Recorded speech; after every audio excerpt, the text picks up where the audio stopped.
and welcome back to my channel. Today I wanted to do a quick little video just talking a little bit about my 2020 reading challenges and reading goals. Now the reason I wanted to do this is that these challenges do influence my reading quite a bit, like in what books I pick out to read every single month and stuff like that. And you're probably gonna hear me talk about them in wrap-ups and TBRs. So I figured I'll give you a little insight into what they are and how I'm doing so far. Now my main challenge for the year is to read 100 books. This is the first year I'm attempting to do this. And it just seemed like a natural next goal for me. Last year I read 95 books, and the year before that I read 81, and the year before that I read 43, I think. So attempting 100 books seemed like the natural next step for me. Now, my current status here is that I've actually read 76 books so far, which is amazing. I mean, if I continue on with this speed, I'll go way beyond 100 books this year.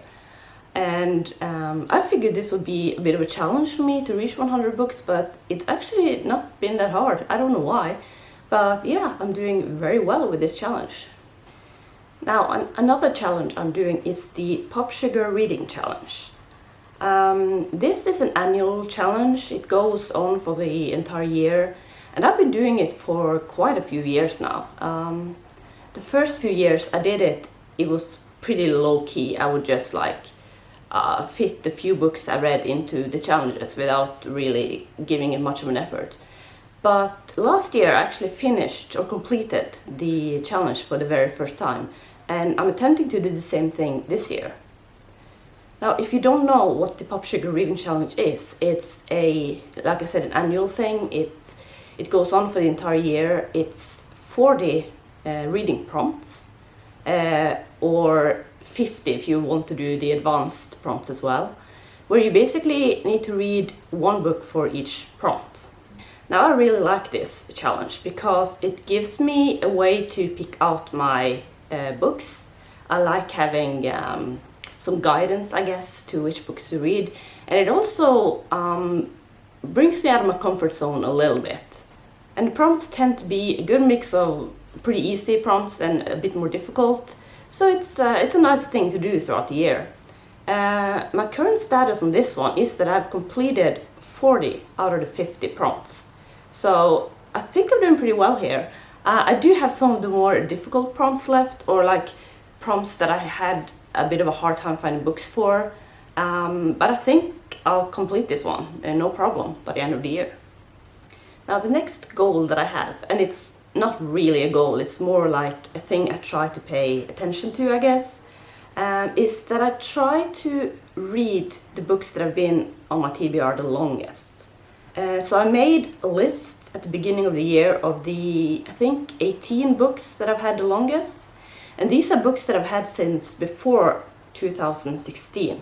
So they've been on my shelf for a long time. Some of them I think I've owned since like 2009 or something.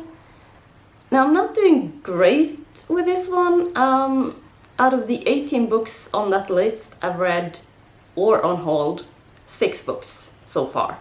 But I'll have to admit, this is not this challenge I'm most excited for. I mean, some of these books, I was excited about them once, but now I'm a little bit, don't know if I really want to read them. I mean, some of them I do want to read, and others I'm not sure about, so that's probably why I'm not prioritizing this one as much as some of the others, but it's still a challenge that I like to have because I really do want to get these books read. Now, the final goal that I want to talk about is that I'm trying to get the number of books on my physical TBR down. The problem is that I have so many books on my TBR that it takes me so long to get to the books that I'm actually excited about. And like, it literally takes me years to get a book read. So it's just something that I'm trying to pay attention to. I'm trying not to buy as many books as I would want to. just because I want to get that number down and get it to a more, I don't know, manageable level, I guess. So this is a goal that I've been working on for a while. Last year, in 2019, I started off with 106 books on my physical TBR, and by the end of the year I was down to 80. And at this point, as I'm filming this, I'm down to 69 books on my physical TBR, which is not like a huge number, but I would like to get it a bit further down. I don't really have a goal for this. I don't really know where I want to end up, but I'm thinking maybe somewhere between 20 and 40 books would be good. Then I would have it like at a manageable level, and it wouldn't take me as long to get to the books that I actually want to read. So yeah, it's been a bit of a slow going. I'm only down 11 books so far this year. It's obviously due to me buying quite a bit of books, and also the fact that like I do listen to quite a bit of audiobooks, and those books aren't on my physical TBR, so there's also that. But I mean, 69, it's a lot more than the 106. It's a lot better than the 106 that I started with last year. So I mean, I'm getting there. It's taking some time, but it's fine. So those are my 2020 reading goals and reading challenges. Please let me know if you have any reading goals for this year and how you're doing so far. And hopefully I'll see you soon for another video. Bye!